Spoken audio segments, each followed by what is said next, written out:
फिर से आपका स्वागत करते हैं आपके प्रोग्राम जागृति में। जागृति में चर्चा चल रही है बच्चों के विषय में, चाइल्ड लाइन के विषय में, उत्थान के विषय में। और हाँ, हमारे साथ स्टूडियो में मौजूद हैं चाइल्ड लाइन और उत्थान की डायरेक्टर डॉक्टर अंजू वाजपेयी जी, जो आपको जानकारी दे रही हैं इन सभी के बारे में।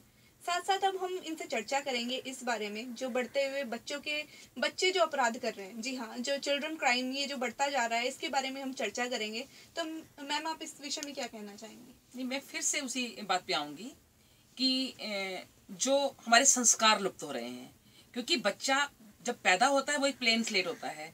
हम उसके ऊपर जो भी इबारत लिख देंगे वो इबारत उभर के आएगी। वो कुछ नहीं जानता है क्या अच्छा है क्या बुरा है, उसको जैसे सिखाया जाता है। मैं अक्सर एक बात करती हूँ कि जितने भी टेररिस्ट हैं, आफ्टर ऑल कौन सी वो टेक्निक यूज करते हैं कि वो आदमी का माइंड बिल्कुल वॉश कर देते हैं और वो सिर्फ उसे यही दिखती है, अर्जुन की आंख की तरह, अर्जुन को जैसे मछली की आंख दिखती है, उसे भी यही दिखता है कि मुझे ये टेरर फैलाना है। हम अपनी काउंसलिंग टेक्निक में ऐसा कुछ क्यों नहीं ला पाते हैं कि हम बच्चे उसका माइंड जो है वो एकदम से चेंज कर दें।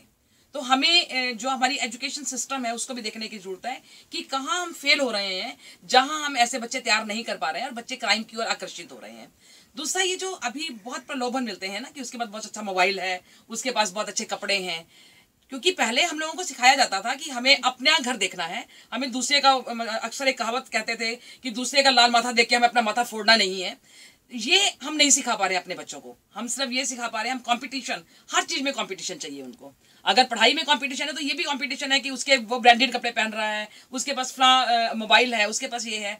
तो आप देखिएगा, अगर जो बच्चे क्राइम में आ रहे हैं उसकी शुरुआत इसी बात से होती है कि वो अपनी इस तरह की इच्छाएं पूरी करने के लिए, क्योंकि पेरेंट्स के पास इतना समर्थ नहीं है कि वो उनकी इस तरह की डिमांड्स पूरी कर सकें, और वो छोटी छोटी जो प्रलोभन है उनको कि मैं तुम्हें अच्छा मोबाइल दिला दूंगा, मैं तुम्हें अच्छी शर्ट दिला दूंगा, तो इससे वो एंट्री होती है उनकी क्राइम में।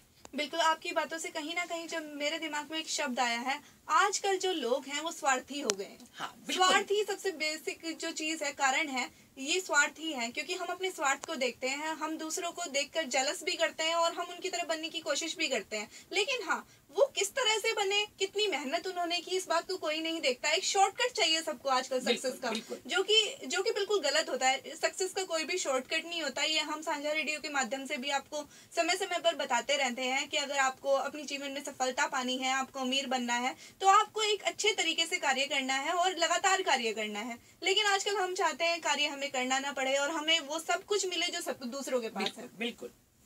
साथ साथ में अभी जो हमारे सामने एक सवाल आया था जब हमने चाइल्ड लाइन के बारे में बात की, तो अगर चाइल्ड लाइन में एक प्रॉपर चैनल क्या रहता है, इसके बारे में भी मैं आपसे जानना चाहूंगी कि अगर जो आपने बताया किसी भी कोने से आपको कॉल की जा सकती है, तो इसका सिस्टम क्या होता है, ये थोड़ा सा हमें समझाएं।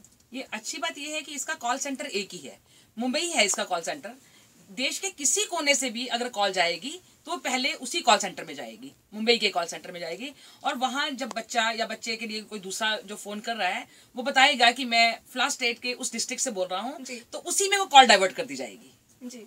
और मजे की बात यह है कि अक्सर लोग कहते थे या किसी हेल्पलाइन पे फोन किया, नहीं जी हमारे पास तो कोई फोन आया ही नहीं है। हम ये भी झूठ नहीं बोल सकते हैं, चाइल्ड लाइन के जितने लोग हैं वो ये भी झूठ नहीं बोल सकते हैं, क्योंकि इसका रिकॉर्ड कॉल सेंटर में 3 महीने तक आपकी बातचीत क्या हुई है, किसने फोन अटेंड किया है।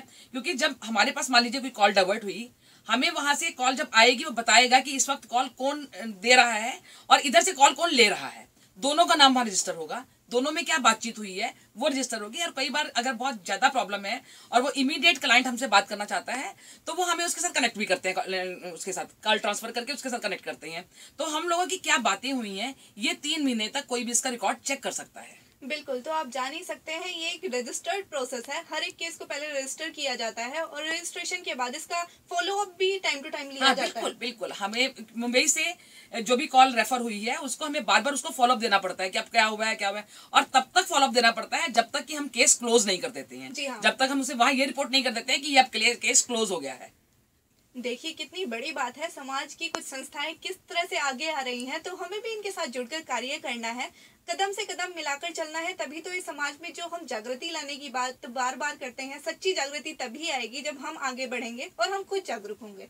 तो और भी बातें हैं करनी है आपसे, लेकिन उससे पहले एक और सॉन्ग सुन लेते हैं। आप सुनते रहिए साझा रेडियो।